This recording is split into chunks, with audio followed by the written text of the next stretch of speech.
Hello friends, मैं संजीव और आपको अपने चैनल में स्वागत करता हूं। और आज हम लोग बात करेंगे क्लास 10th की। ठीक है, इसकी बात करेंगे हम लोग, क्लास 10th की बात करेंगे। आपको पता है कि एमपी बोर्ड में आप लोगों का प्री बोर्ड होने वाला है। जितने भी एमपी बोर्ड के बच्चे हैं उनका प्री बोर्ड आने वाला है। जैसा कि टाइम टेबल आपका जारी हो चुका है पहले ही, सही है ना, जिसमें से 12 अप्रैल से आपके प्री बोर्ड स्टार्ट हैं गवर्नमेंट वालों की, और प्राइवेट वालों के लिए तो लगभग 1 अप्रैल से स्टार्ट हो रहे हैं। ठीक है, बिल्कुल। तो इससे पहले आप लोगों को जारी कर दिए गए हैं आपके क्वेश्चन बैंक, गवर्नमेंट की वेबसाइट पे अपलोड किए गए हैं, जिसमें आपके हर सब्जेक्ट को आपके 6 सब्जेक्ट है, सर 6 सब्जेक्ट सभी के अपलोड कर दिए गए हैं, जिसमें बहुत अच्छे अच्छे क्वेश्चंस दिए गए हैं। उसमें हर एक कैटेगरी के क्वेश्चंस दिए गए हैं। अगर उनको आप प्रैक्टिस कर लेते हैं तो लगभग आपके 80% तो आपके सेम क्वेश्चंस आने वाले हैं, लेकिन जो 20% है वो इसी तरह के केवल उसमें न्यूमेरिकल या आपके नंबर चेंज हो सकते हैं, बट आइडियाज वही रहेंगे, फार्मूला वही लगेंगे, बस थोड़ा बहुत चेंजेस करके दे दिया जाएगा। 100% बिल्कुल भी आशा मत करिएगा कि क्वेश्चन बैंक से आने वाले हैं। ठीक है, इसमें लगभग हर साल का ये रिकॉर्ड रहता है कि 70 से 80% इससे आता है। बाकी आपका जो 20% होता है वो आपके अदर से आता है, क्योंकि आपको 100% नहीं दे सकता वो। ठीक है, इसलिए आपको इस पर डिपेंड तो होना है, बट 100% डिपेंडेंट नहीं होना है, और आपको अपने से भी कुछ तैयारियां करते रहना है।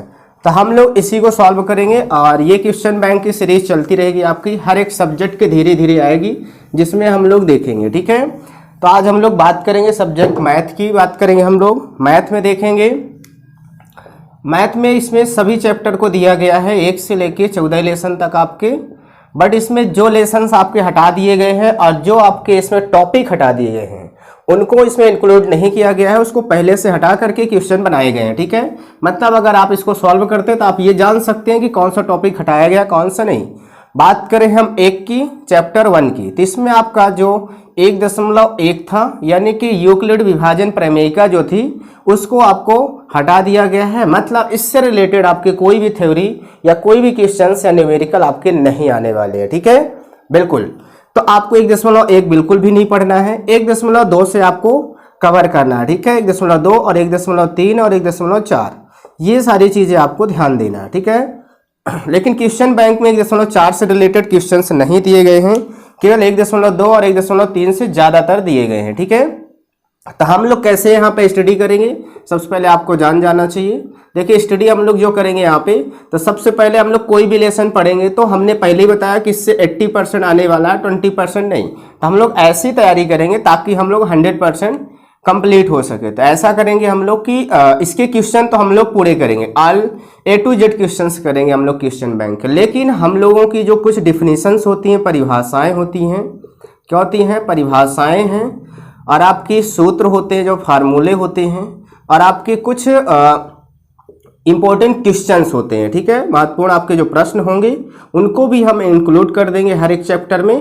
और उसके बाद हम लोग चलेंगे, सबसे पहले हम लोग पढ़ेंगे ऑब्जेक्टिव, पढ़ेंगे बहुविकल्पी क्वेश्चंस आपके सॉल्व कराएंगे। उसके बाद फिर हम लोग लघुत्तरी या फिर अति लघुत्तरी या दीर्घोत्तरी, यानी कि जिस लेसन से 2 नंबर आने वाले हैं तो 2 नंबर सबसे पहले करेंगे, फिर 3 नंबर वाले हैं तो 3 नंबर करेंगे, फिर 4 नंबर वाले हैं तो 4 नंबर वाले, फिर 5 नंबर वाले 5 नंबर। हम लोग इनको सबको सेपरेट वीडियोज में अलग अलग टाइप से पढ़ेंगे। सबसे पहले हम लोग ऑब्जेक्टिव एक वीडियो में कंप्लीट कर लेंगे, सेकंड वीडियो हम लोग 2 नंबर, फिर ऐसे 3 नंबर, ऐसे अलग अलग करेंगे, तो आपको बेहतर तरीके से समझ में आएगा और ज़्यादा बड़ी वीडियोज भी नहीं होगी, ताकि आपको प्रॉब्लम्स ना आ जाए। ठीक है, तो हम लोग क्या करेंगे, जो इंपॉर्टेंट परिभाषाएं होती हैं उनको भी हम समझते चलेंगे धीरे धीरे, ताकि आपका जो 20% बचा हुआ सिलेबस है वो आपका कवर हो जाए। सही है ना, जिससे आपकी क्या है कि माइंड क्या है कि आपका ऑब्जर्वेशन कर सके कि हाँ ये इसी टाइप्स का क्वेश्चन, और आप सॉल्व कर सके। सही है ना, तो आपके चैप्टर 1 की बात करें अगर सिलेबस की, तो यूक्लिड विभाजन प्रमेयिका आपकी हटा दी गई है। और अगर बात करें हम नेक्स्ट की, तो आपका क्या है कि कुछ डिफिनीशन है, ये हम लोग डिफिनीशन देख लेते हैं सबसे पहले, उसके बाद ऑब्जेक्टिव में चलते हैं। ठीक है, तो इसमें आपकी एक प्रमेय थी, प्रमेय इसमें एक दी गई थी 1.2 करके, आपके एनसीईआरटी बुक में दी गई है, उसी से हम यहाँ पे करा देंगे। ठीक है, जिसको कहा जाता है अंक गणित की आधारभूत प्रमेय। क्या कहा जाता है, अंक गणित की आधारभूत प्रमेय, ठीक है, आधारभूत प्रमेय। ये प्रमेय से आपके ऑब्जेक्टिव बहुत ज्यादा आते हैं और सवाल तो इससे बहुत ज्यादा आते हैं, ठीक है। 1.2 का मैं बता रहा हूं। बिल्कुल, अंकगणित के आधारभूत प्रमेय क्या कहते हैं, इसके कुछ पॉइंटेज हम लोग ध्यान देंगे, ठीक है ना।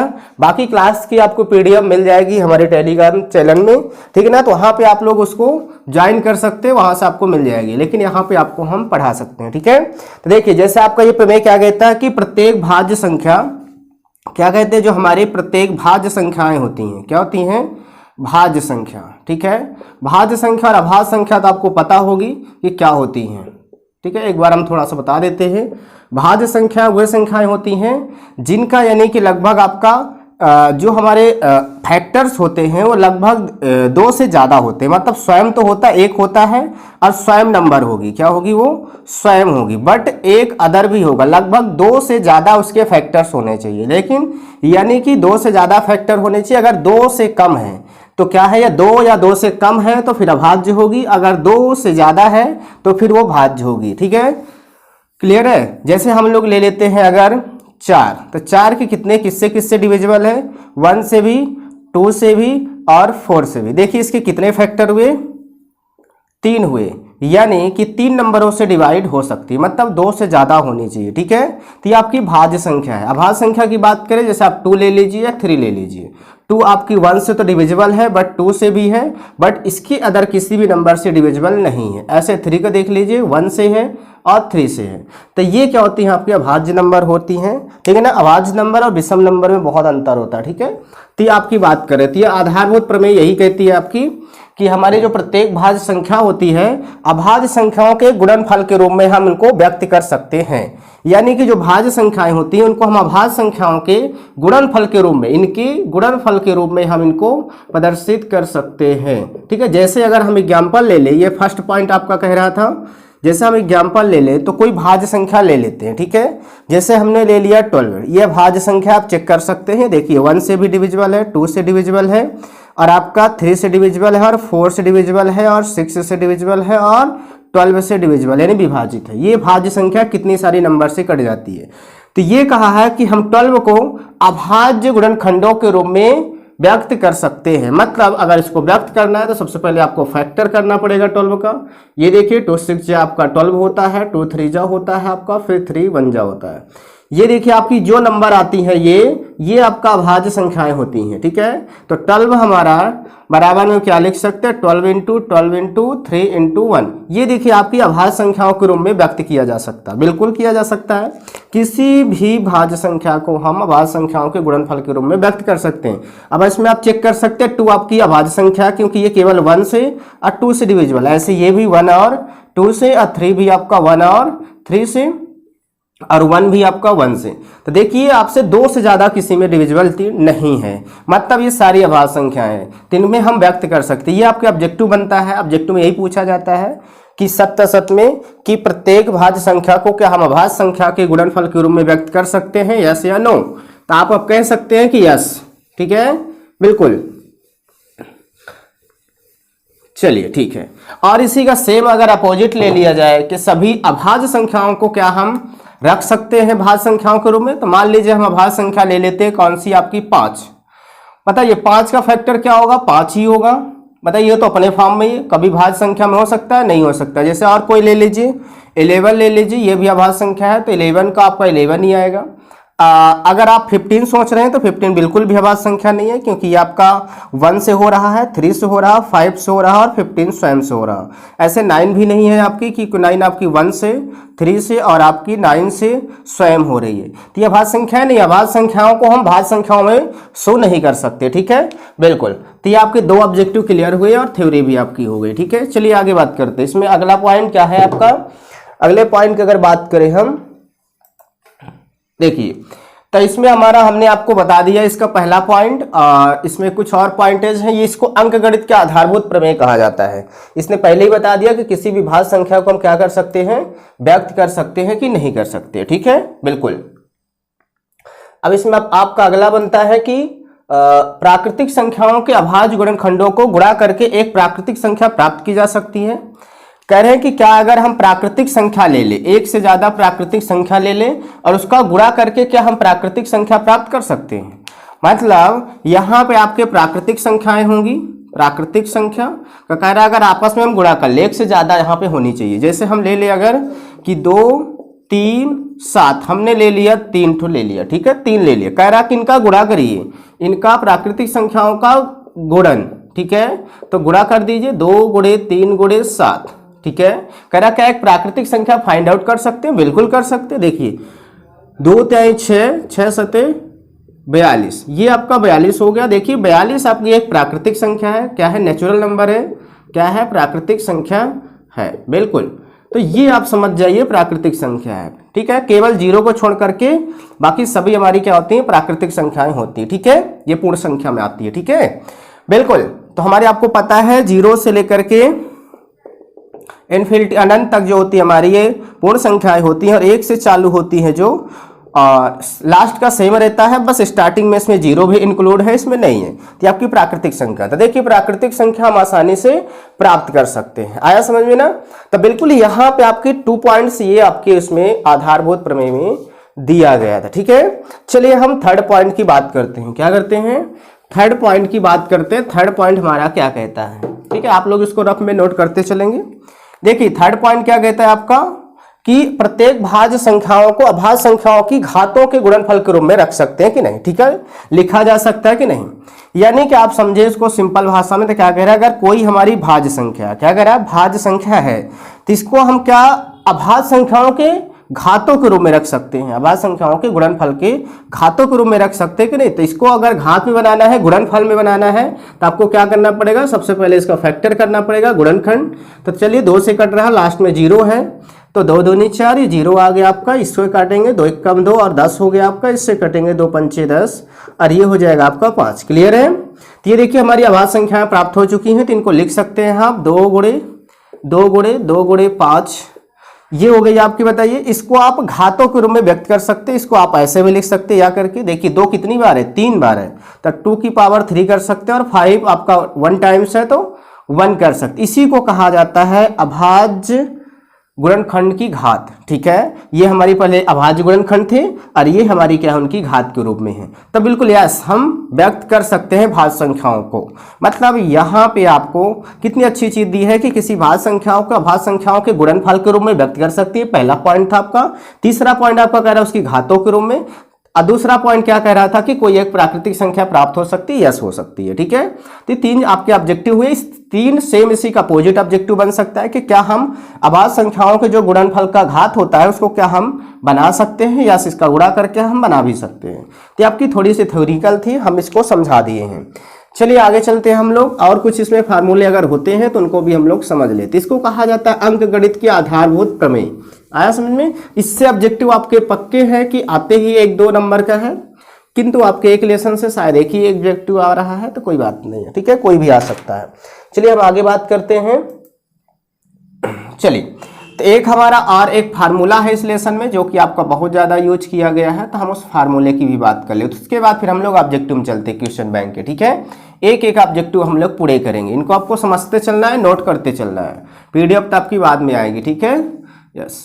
अब देखिए यहाँ पे आपके एक फार्मूला होता है कि किन्हीं 2 संख्याओं का जो गुणनफल होता है वो एलसीएम और एचसीएफ के बराबर होता है। कहने का मतलब कि यदि हम कोई संख्या ले लेते हैं, जैसे a एवं b, 2 संख्याएं हमारे पास है, 3 संख्याओं का अगर हम गुणा करें तो इन्हीं संख्याओं का जो एलसीएम होगा और इन्हीं संख्याओं का जो एचसीएफ होगा वो उनके गुणनफल के ये बराबर होंगे। मतलब ये फार्मूला आपका तैयार हो जाएगा। तो हिंदी में क्या कहेंगे हम कि यदि 2 संख्याओं का गुणनफल और इन्हीं के एलसीएम और एचसीएफ के गुणनफल के बराबर होता है, ये आपके डायरेक्टली सत्य सत्य में या फिर एक वाक्य में आ जाता है, तो आपको परेशान नहीं होना। ये आपके फार्मूला बहुत जरूरी है। जैसे अगर हम यहाँ पे कोई एग्जाम्पल लेके आपको समझाने की कोशिश करें तो देखिए यहाँ पे आप समझ जाएंगे। इससे आपके बहुत सारे क्वेश्चन बैंक में आए हुए, तो मैंने क्वेश्चन बैंक देख रखा है, इसलिए आपको बता रहे हैं कि जो हमने अभी पीछे आधारभूत प्रमेय पढ़ाया है उससे आपके ऑब्जेक्टिव आए हुए हैं क्वेश्चन बैंक में, और ये जो आपको फार्मूला सिखा रहे हैं इससे आपके सवाल आए हुए हैं, और इससे ऑब्जेक्टिव भी आए हैं, इससे ऑब्जेक्टिव भी आए हुए हैं, और इससे आपके क्वेश्चंस भी आए हुए हैं, और जो हमने पहले पढ़ाया उससे भी आए हुए हैं। तो इनको आपको इग्नोर नहीं करना है, ठीक है, ये आप ही के लिए पढ़ाया जा रहा है। चलिए देखिए यहाँ पे मान लेते हैं हम कोई संख्या ले लिए, जैसे हमने लिया 8 और 20 लिया, हमने दो संख्याएं लिया, ठीक है। तो सबसे पहले इस फार्मूले को लगाने से पहले इनका एलसीएम और एचसीएफ तो निकाल लिया जाए। तो इनका एलसीएम और एचसीएफ निकालने के लिए इनका फैक्टर करना पड़ेगा। चलिए फैक्टर कर लेते हैं। 2 चौक 8 हो जाएगा और आपका 2 दूनी 4 हो जाएगा, 2 एक कम 2 हो जाएगा। ऐसा आपका 20 का कर लीजिए, 20 का। ये देखिए आपका 2 एक कम 2 और 0 आ गया, 2 पंचे 10 हो गया, 5 एक कम 5 हो गया। इनको आप यहाँ पे आराम से लिख लीजिए क्योंकि अभी हमको एलसीएम और एचसीएफ निकालना है, सही है ना। तभी हम इसको फार्मूला चेक कर पाएंगे कि यस या नो, ठीक है, क्योंकि फार्मूला बहुत इंपॉर्टेंट है। चलिए इसका एलसीएम निकाल लेते हैं। आपको पता है एलसीएम में क्या किया जाता है, जिनका जो पेयर बनाना पड़ता है। देखिए इसका पेयर बन गया तो आप इसमें से एक ले लीजिए, इसमें से पेयर बन गया इसमें से एक ले लीजिए, और जिनका पेयर नहीं बनता उनको हम सभी नंबर को लिख लेते हैं, ठीक है, इनटू में ही। चलिए इनका गुणा कर दीजिए, 2 2 4 हो गया, 4 दूनी 8 हो गया, 8 5 40 हो गया। क्या हो गया? 40। तो आपका एलसीएम कितना आया बताइए? 40 आया। एचसीएफ की बात करें अगर हम, तो एचसीएफ कितना आ जाएगा आपका? देखिए एचसीएफ में क्या होता है कि जिनका जिनका जोड़ा बनता है केवल उन्हीं में से एक लिया जाता है, ठीक है। तो ये अब इसका आ गया 2 दूनी 4, कितना आया आपका? 4 एचसीएफ आया। चलिए अब हम इस फार्मूले में रखकर चेक कर लेते हैं, ठीक है। बिल्कुल यहाँ पे रखिए, ये पहली संख्या 8 × 20 और एलसीएम आया है आपका 40 और एचसीएफ आया है आपका 4। इनका गुणा कर लेते हैं। चलिए तो 8 दूनी 16 यानी कि 160 आ गया और ये आपका 4 चौक 16, 160 आ गया। मतलब दोनों साइड आपके इक्वल आ रहे हैं, यस या नो? यस। तो फिर ये आपका सही है, फार्मूला आपका करेक्ट है, सही है ना। अब आपसे इससे क्वेश्चन कैसे बनते हैं ये सवाल आता है। इससे क्वेश्चन आपके क्वेश्चन बैंक में बहुत ज्यादा है, ठीक है, तो आपको इस पर ध्यान देना है। देखिए इसमें कैसे आप करेंगे, इसमें कैसे कैसे क्वेश्चन बनेंगे। अब आपके पास फर्स्ट नंबर है, सेकंड नंबर है और एलसीएम है और एचसीएफ है, 4 पॉइंट आपके पास है। अब 4 में से कभी आपके एक पॉइंट को गायब कर देगा, या तो एचसीएफ गायब कर देगा या एलसीएम, या पहली संख्या या दूसरी संख्या आपको गायब करके देगा, ठीक है, बिल्कुल। चलिए हम आपको बताते हैं इसमें कैसे। मान लीजिए आपसे यहाँ पे फर्स्ट नंबर आपकी गायब कर दिया और पूछ लिया आपका फर्स्ट नंबर, और आपको दे दी क्या क्या दे दिया जाएगा क्वेश्चन में? दूसरी संख्या, एलसीएम और एचसीएफ दे दिया जाएगा, ठीक है। तो पहला नंबर पॉइंट आपको ध्यान रखना, कभी कभी क्वेश्चन में क्या करता है कि इन दोनों का गुणनफल दे देता है, ए गुणे बी का गुणनफल दे देता है। क्या दे देता है? गुणनफल दे देता है। और फिर इसमें से कोई एक गायब करके, जैसे आपका एचसीएफ दे दिया गया और एलसीएम आपसे पूछ लिया जाएगा, ठीक है। क्या पूछ लिया जाए? एलसीएम। तो यहाँ पे गुणनफल दे देता है, मतलब दोनों संख्याओं को दे रखा है ऑलरेडी, तो आपको परेशान नहीं होना है, समझ जाना है। जब गुणनफल बोल दे, पहली संख्या दूसरी संख्या गुणनफल, तो आपको जान जाना है पहली संख्या दूसरी संख्या दे रखा है, ठीक है। और एचसीएफ दे रखा, 3 चीजें दे रखी और एक चीज नहीं देगा, ठीक है। तो इस स्थिति में हम फार्मूले लगाएंगे अलग साइड के। फिर दूसरा हमारा आता है क्या कि यहाँ पे कभी कभार क्या दे देगा? पहली संख्या दे देगा और फिर एलसीएम दे देगा और एचसीएफ दे देगा और आपसे पूछेगा दूसरी संख्या पूछ लेगा। इसी तरह कभी कभी आपको पहली संख्या पूछ लेगा, कभी आपसे एचसीएफ पूछ लेगा, मतलब कभी आपके 4 में से 3 को गायब करके किसी एक को पूछेगा, ठीक है। तो आपको समझ जाना, इसी में से हम पक्षांतर करके इसी फार्मूले से हम फाइंड आउट कर सकते हैं सवाल को, ठीक है। तो चलिए हम देखते हैं इसके फार्मूला कैसे आप बनाएंगे, ठीक है। क्या करेंगे? फार्मूला कैसे बनाएंगे आप। देखिए यहाँ पे जैसे आपसे फर्स्ट नंबर गायब कर दिया तो आप क्या करेंगे भाई? क्या करेंगे? देखिए यहाँ से कैसे फार्मूला बनाएंगे। ये देखो बी गुणे में है, इधर कर दीजिए पक्षांतर, तो आपका हो जाएगा क्या? एलसीएम गुणे एचसीएफ, और आपका हो जाएगा बटे में आपका बी हो जाएगा। क्या हो जाएगा? आपका बी हो जाएगा। तो ये आपका फर्स्ट नंबर सूत्र बन गया। सेकंड नंबर अगर बी निकालना है आपको तो ए गुणे में है, तो इधर कर दीजिए, तो आपको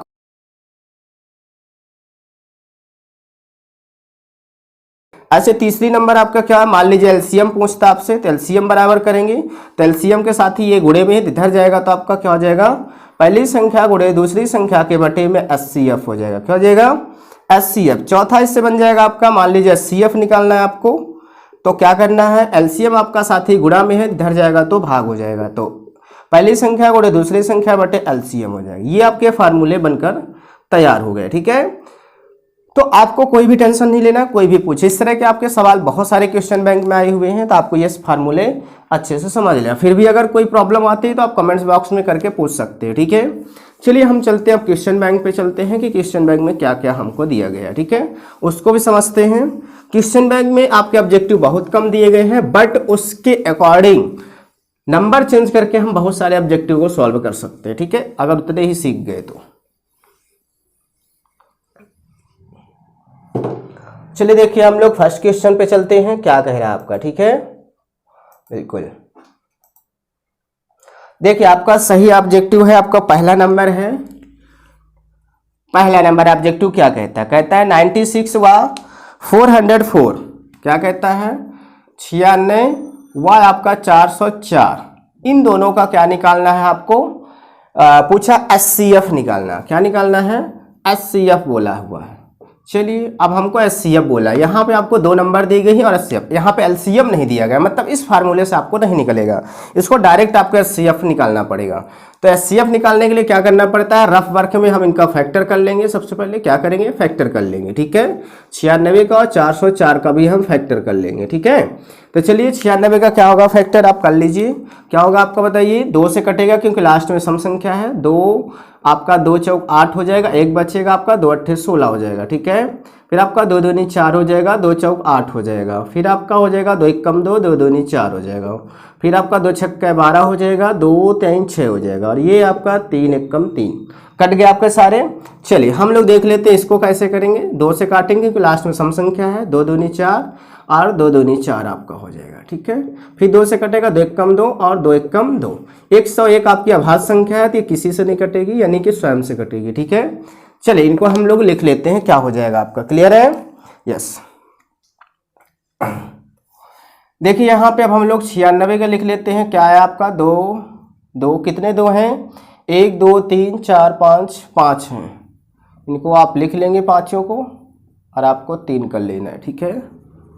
404 में क्या हो जाएगा आपका बताइए, आपका 2 गुणे 2 आया है और 101 आया है, 2 गुणे 2 और आपका 101 आया हुआ है, ठीक है।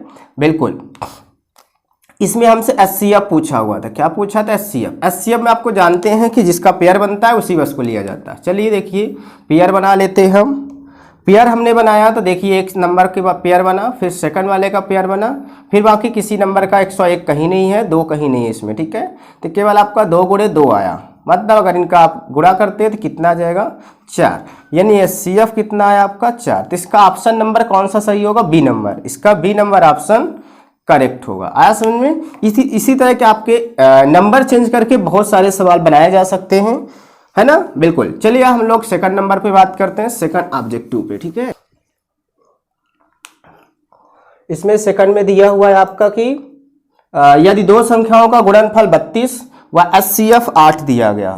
2 संख्याओं का गुणनफल दिया गया, मतलब पहली संख्या गुणे दूसरी संख्या बराबर 32 दे रखा है, गुणनफल दे रखा है, और एचसीएफ आपका दे रखा है, एचसीएफ 8 दे रखा है, और हमसे पूछा एलसीएम पूछा। क्या पूछा, एलसीएम पूछा। चलिए एलसीएम पूछा हुआ, आप बताइए। तो यहाँ पे हमने अभी आपको फार्मूला बताया था, पहली दूसरी 2 संख्या दी है, एचसीएफ दी, एलसीएम गायब किया, तब आपको एलसीएम का फार्मूला लगा देना है डायरेक्ट। क्या करना है, आपका फार्मूला क्या होता है आपको पता है कि पहली संख्या गुणे दूसरी संख्या बराबर एलसीएम गुणे एचसीएफ होता है, ठीक है। बिल्कुल इनको आप इधर भी कर सकते हैं, इनको इधर भी कर सकते हैं, कोई वो जरूरी थोड़ी ना होता है कि आपका जब इक्वल में है तो कोई भी लेफ्ट राइट हो सकता है, ठीक है। लेकिन जब जाए तो पूरी साइड जाएगी, तो आपको कोई प्रॉब्लम साइन चेंज करने की जरूरत नहीं पड़ती है, तो आप ऐसे भी लिख सकते हैं।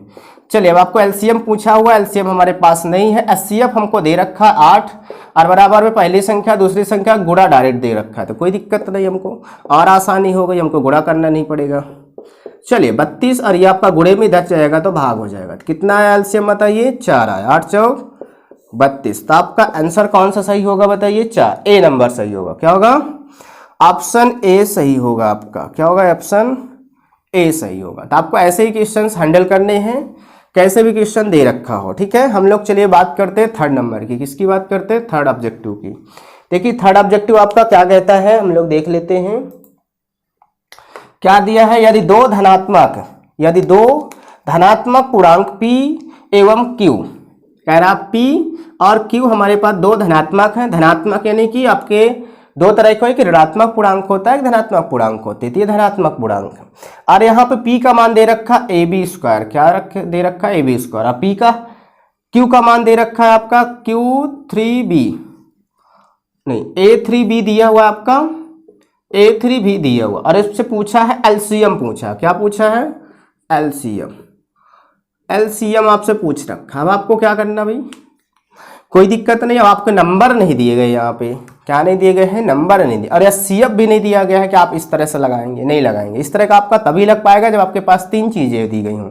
यहाँ पे केवल 2 चीज़ें हैं, तीसरा दिया ही नहीं है, ठीक है, चौथा पूछ लिया है। तो आपको क्या करना है, यहाँ पे एलसीएम निकालना है, जैसे आप सिंपल नंबर से करते हैं। चलिए इनका फैक्टर करते हैं। सबसे पहले हम पी का फैक्टर करते हैं। पी का फैक्टर करो, ए दिया गया है और बी दिया गया है, 2 बी है, इनको अलग अलग कर लो, फैक्टर कर लो, ठीक है। क्यों आपका दिया गया है, ए 3 बार दिया है तो ए 3 बार लिख लीजिए, और बी ये आपका फैक्टर हो गया। इनको ऐसे किया जाता है, जो हमारे वेरिएबल नंबर होते हैं उनको ऐसे किया जाता है। अब इनका हम लोग क्या करेंगे, एलसीएम निकालेंगे। क्या निकालेंगे, एलसीएम। एलसीएम में जानते हैं जोड़ा बनाना पड़ता है, सही है ना, पेयर। तो चलिए हमारा ये बन गया पहला पेयर, इससे से 1 ले लिया। दूसरा पेयर हमारा नहीं बन रहा है, ए का नहीं बन रहा, ठीक है, बिल्कुल ए को हम नहीं लिखेंगे। हमारा बी का बन रहा, देखिए बी का हमारा पेयर बन रहा, हम लोग बी ले लेंगे, ठीक है। लेकिन जिसका नहीं बनता उसको भी तो लिया जाता है यहाँ पे एलसीएम में, तो सही बात है। तो हम लोग क्या करेंगे, यहाँ पे ए को भी ले लेंगे और बी को भी उठा लेंगे, ठीक है, ये हमने ले लिया, ठीक।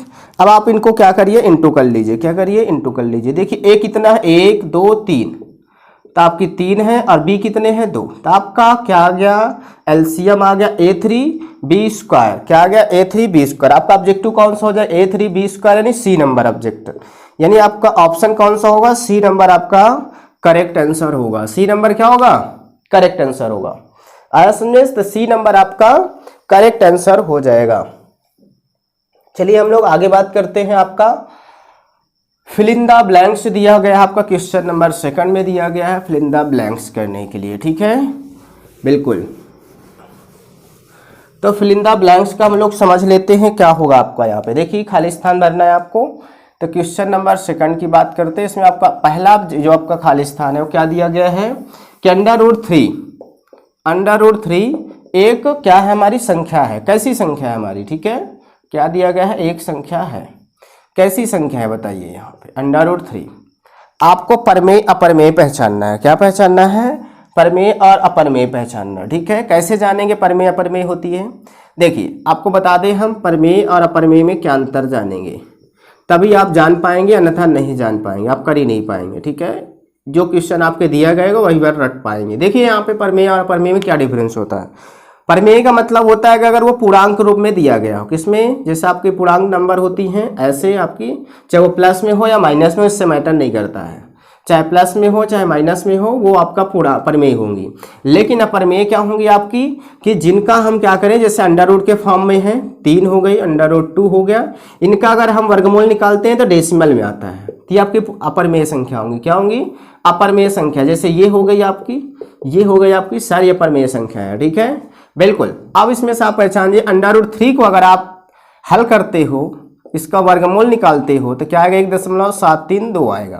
तो बताइए डेसिमल फॉर्म में, तो अपरमेय संख्या क्या है, ये अपरमेय संख्या है। और अगर आपसे पूछा जाए √4 क्या है, इसका निकालिए वर्गमूल, तो इसका क्या होता है, 2 × 2 होता है, यानी कि आपका 2 1 बाहर आ जाएगा, मतलब ये आपका कंप्लीटली बाहर आ चुका है। तो ये आपका किस में चला जाएगा, परमेय। लेकिन √ में तो दोनों फॉर्म में, तो आप ऐसा नहीं पहचानेंगे कि √ में है तो परमेय होगा, √ में नहीं है तो परमेय होगा, ऐसा नहीं होता, ठीक है। ये आपको पॉइंट नोट कर लेना है। चलिए हम नेक्स्ट क्वेश्चन पे बात करते हैं। तो क्या हो जाएगा आपका, ठीक है। जहां भी आपको प्रॉब्लम्स आती है आप कमेंट बॉक्स में करके पूछ सकते हैं, या टेलीग्राम में आपका डिस्कस ग्रुप है, आप ज्वाइन करके वहां से लिंक दिया गया है, आप वहां से क्वेरीज अपनी प्रॉब्लम्स बता सकते हैं और उसका सोल्यूशन हम देने की कोशिश करेंगे। देखिए आपका 2 नंबर क्वेश्चन है, 2 है। क्या कहा है कि परमेय और अपरमेय दोनों संख्याएं क्या कहलाती हैं, यानी कि आपकी परमेय और अपरमेय जो संख्याएं होती हैं किसके अंडर में आती हैं। जो आपकी परमेय होती हैं अपरमेय, ठीक है, ये किसके 2 टाइप्स होते हैं, अपरमेय, ये किसके प्रकार है दोनों, तो ये कह दें हम दोनों प्रकार किसके हैं, ये वास्तविक संख्याएं की होती हैं। क्या होती है, वास्तविक संख्याओं की होती हैं। किसके होती हैं बताइए, वास्तविक संख्याओं की। तो ये आपको ध्यान रखना, वास्तविक संख्याओं के 2 प्रकार होते हैं, परमेय और अपरमेय संख्या, ठीक है। इन्हीं से हमारी क्या बनती है, परमेय और अपरमेय बनती हैं। तो ये आपको नोट कर लेना, ठीक है। तो वास्तविक संख्या आपका आंसर हो जाएगा, क्लियर है, यस। हम नेक्स्ट क्वेश्चन की बात करें अगर आपको, तो क्या आपका दिया जाएगा, यस। यहाँ पे पूछा है कि हमारे पास 2 नंबर दी गई हैं, इसमें A और B दी गई हैं। और आपसे पूछा है इसमें HCF गुणे एलसीएम क्या होगा। HCF गुणे एलसीएम क्या होगा आपका, ऐसे दिया गया है कि HCF गुणे एलसीएम दिया गया, तो क्या होगा भाई, 2 नंबर है तो दोनों का गुणनफल ही होगा।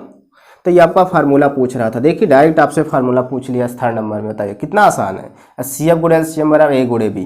तो ये देखिए किसी भी फॉर्म में आपसे पूछ सकता है। नेक्स्ट क्वेश्चन की बात करें अगर हम आपकी, ठीक है, बिल्कुल आपका 4th नंबर क्वेश्चन कहता है कि देखिए यहाँ पे 4th नंबर आपसे क्या कहता है कि यदि A बराबर दिया गया है x3 और y2, क्या दिया, x3 और y2 दिया गया, ठीक है, बिल्कुल, और B बराबर दिया गया है आपका B बराबर x2 और y3 दिया गया, और आपसे पूछा HCF पूछा, क्या पूछा है, HCF पूछा है। बताइए HCF आपको निकालना भाई, जैसे आपको फैक्टर करिए इनका, सबसे पहले तो फैक्टर करेंगे तो बताइए x हमारे कितने हैं, 3 पावर है तो 3 बार इनको फैक्टर कर लीजिए, और y आपके 2 बार है तो y 2 बार फैक्टर कर लीजिए। यहाँ पे b का लिख लीजिए, x 2 बार कर लीजिए और y 3 बार कर लीजिए। कितनी बार, 3 बार कर लीजिए। अब बस आपको HCF निकालना, तो HCF में आपको पता है जिसका पेयर बनता है उसी बस को लिया जाता है, ठीक है। चलिए ये हमारा पहला पेयर बना, दूसरा पहला, ये दूसरा बना हमारा। उसके बाद देखिए हमारा y का बना है और एक y का और बना है, ठीक है, 2 का नहीं बना है, ठीक है। चलिए तो हम लोग किसका कर लेते हैं आप बताइए, यहाँ पे कर लेते हैं हम लोग। देखिए यहाँ पे इस पेयर में से तो ले लेते हैं x को, तो एक x इससे ले लिया गया और एक x इससे ले लिया गया, लेकिन एक का पेयर नहीं बना तो हम HCF में नहीं लेते हैं, उसको छोड़ देंगे।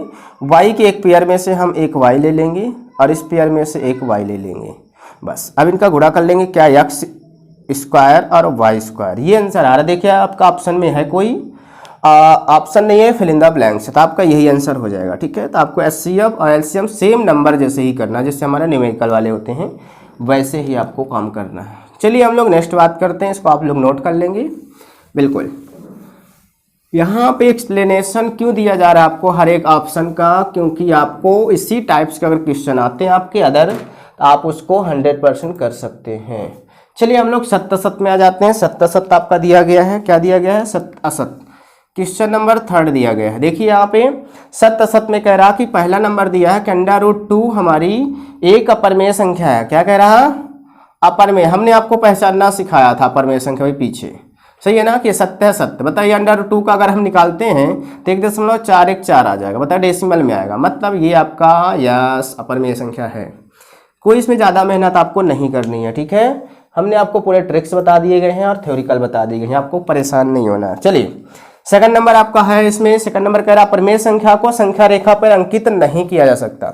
इनको संख्या रेखा पे नहीं बनाया जा सकता, बनाया जा सकता है। जैसे मान लीजिए अब एग्जाम्पल ले लेते हैं, तो इसका आता है 1.414, तो इसको हम संख्या रेखा में नहीं दर्शा सकते, दर्शा सकते, कंप्लीट नंबर को भी रख सकते हैं और दशमलव वाले को भी रख सकते हैं। देखिए हम रख के दिखाते हैं आपको, ये आपकी संख्या रेखा हो गई, क्या हो गई, संख्या रेखा। ये हमारे यहाँ पे बीच में 0 होता है और यहाँ पे 1-1 सेंटीमीटर का आप दूरी कर लीजिए, जिसमें से आपकी 10-10 लाइनें होती हैं, कोई दिक्कत नहीं, ठीक है। ये आपका 1 हो गया माइनस में, माइनस में 2 हो गया, माइनस में 3, क्योंकि आपका x डैश है और ये आपका x है। x के साइड आपकी प्लस संख्याएं होती हैं, x डैश में माइनस संख्या होती है। यहाँ पे 1, 2, 3 और 4 ये आपकी सेंटर से इधर की ओर बढ़ती है और ये आपकी इधर की ओर बढ़ती है। हम अपने नंबर के अकॉर्डिंग इनको छोटी बड़ी कर सकते हैं रेखाओं को, ठीक है। अब यहाँ पे रखना हमको है 1.414, एक कहाँ बताइए, प्लस में नंबर है ना, तो हम प्लस की ओर बात करेंगे, राइट साइड बात करेंगे, किधर, राइट साइड देखेंगे, लेफ्ट साइड नहीं देखेंगे, ठीक है, लेफ्ट हैंड साइड नहीं देखेंगे, क्योंकि राइट साइड हमारी पॉजिटिव रहेगी तो राइट साइड, निगेटिव रहेगी तो लेफ्ट साइड।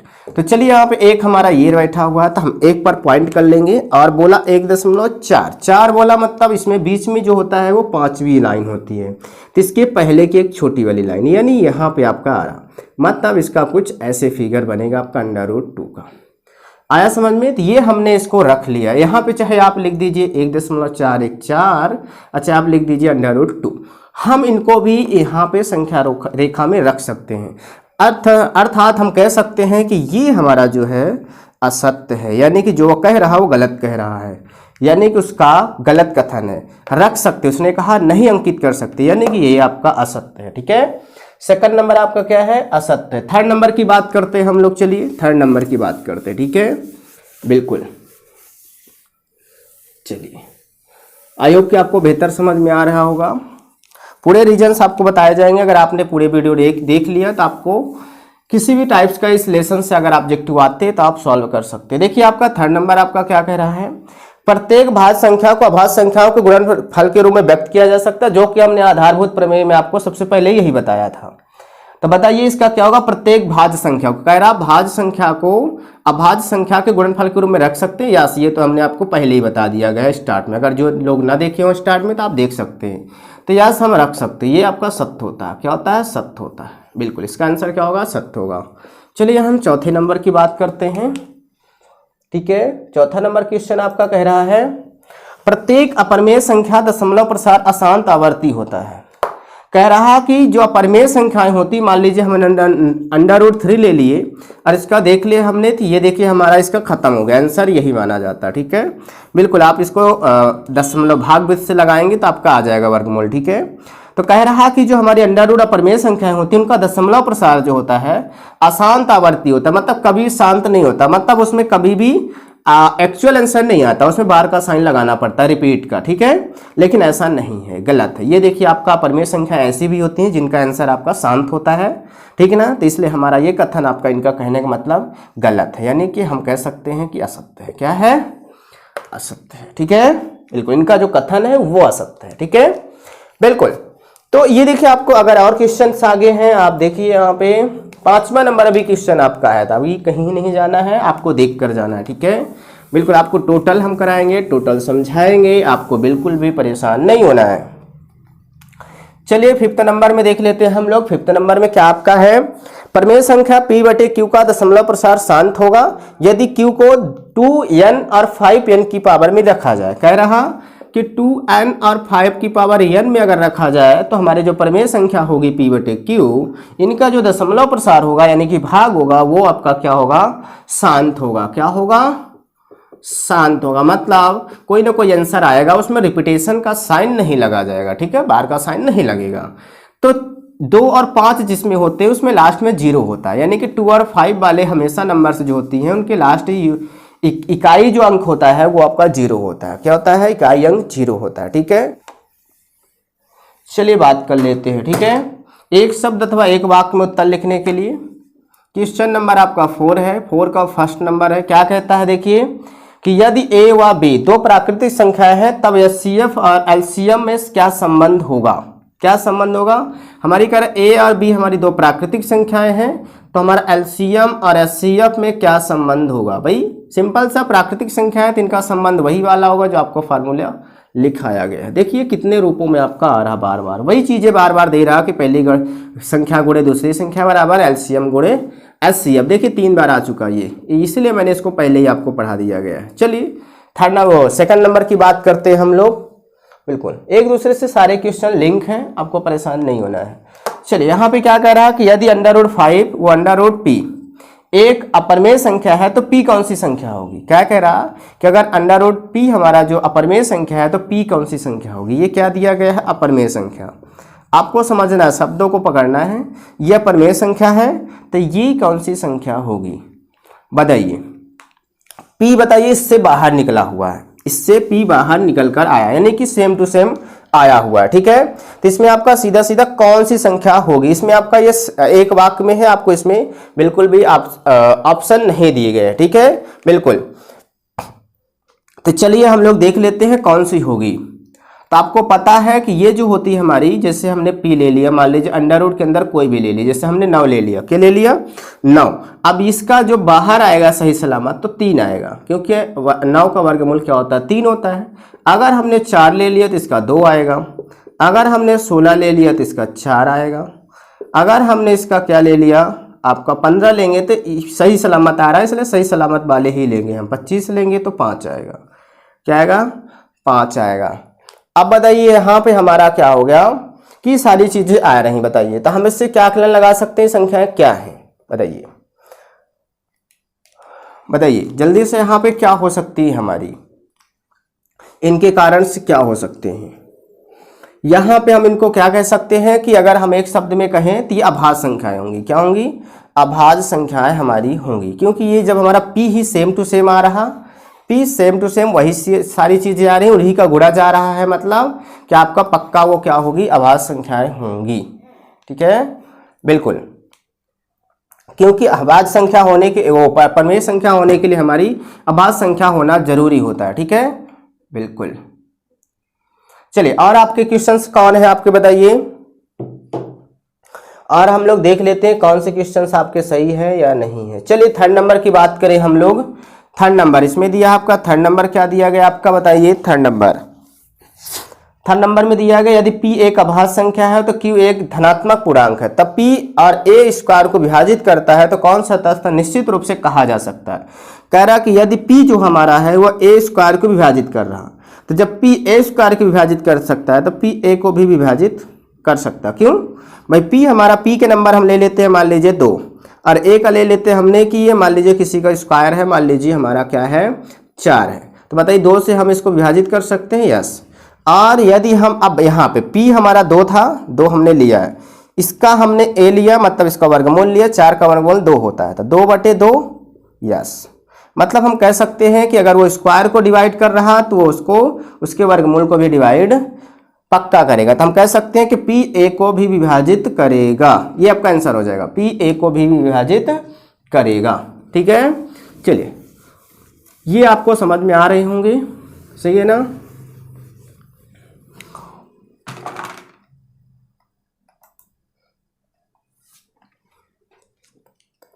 अब इसमें पूछा आपसे कि चौथा नंबर पूछा एक वाक्य में आपका अंक गणित का आधारभूत प्रमेय लिखो। देखो, आपका प्रमेय ही पूछ लिया डायरेक्ट, जो हमें आपको पहले ही बता दिया गया। ठीक है, तो इसमें आप लिख सकते हैं बिल्कुल आसानी से, कोई दिक्कत नहीं है। ठीक है, बस आपके ऑब्जेक्टिव इतने ही थे जो कि खत्म हो चुके हैं।